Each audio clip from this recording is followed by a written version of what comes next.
Okay,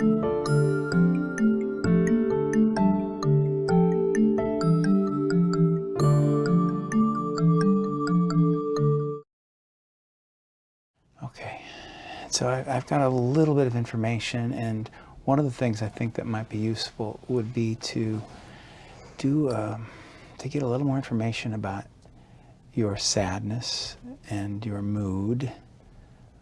Is it okay if I ask you some questions about that? Sure. And I'm going to ask you to put it on a scale, and 0 on the scale is you're just going to kill yourself. It's the bottom. It's the absolute bottom of the scale. And so if you ranked it a 0, you would be so down with your mood that you would just be ready to kill yourself. 10 is the top. That's as happy as you could possibly feel. So it's a mood that's down to the bottom of sadness and up to the top of as happy as you could be. And that would be a 10. And you would be doing whatever you do when you're really, really happy. As much happiness as you could possibly feel.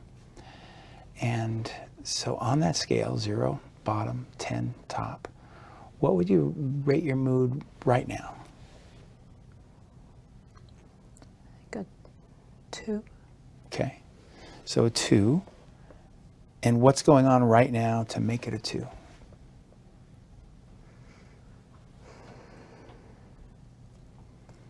I was able to get up today. Yesterday I couldn't get up.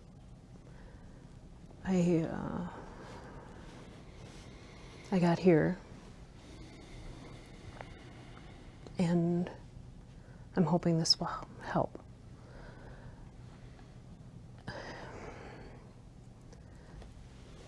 I feel I can't, everything around me seems dark. Okay. And I can't seem to escape that. Deployed when I was 18 years old over to Iraq.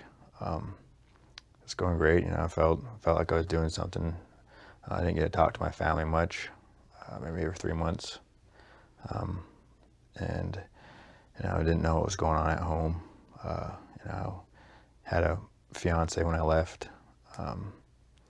Life was great, and eventually, time to come home, and came home, and my family's kind of in disarray. My grandma died.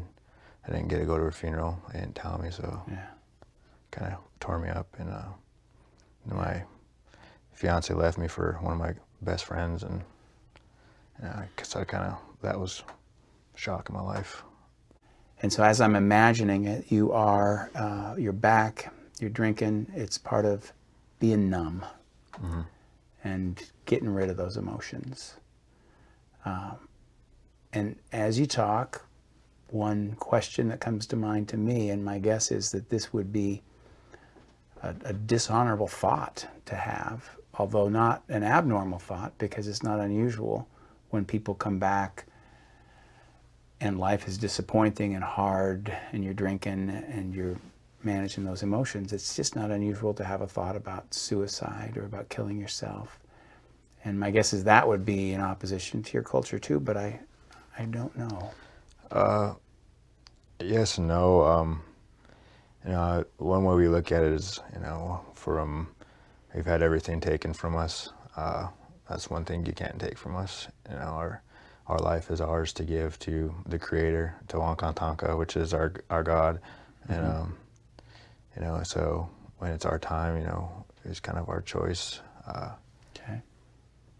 Sad thing about it is, I'm feeling down, and a lot of times, like, I've grew up, I was probably 9 years old, and my first friend committed suicide. And it, brings the community together. We have a big honoring, big feast just for his family, for him, and just days of celebrating. And, it's kind of like brings the family back together, and I had another friend do it after that because, he couldn't graduate high school and didn't have nobody there, and he wanted his family to come back together. So he committed suicide just to, felt like, you know, it's going to bring his family back together. So, and it did for a bit, but meth came in again, so it kind of tore apart. Mm-hmm. And so I'm hearing 2 suicides of people that you knew well by around the time that you graduated high school? One was when I was 9, and a good friend was 16. And by the time I was 18, I probably lost maybe 7 friends from drinking and driving, drugs, stabbings, you know. So I guess to us, I mean, death is death, so it wasn't really a big deal, you know, kind of a celebration. And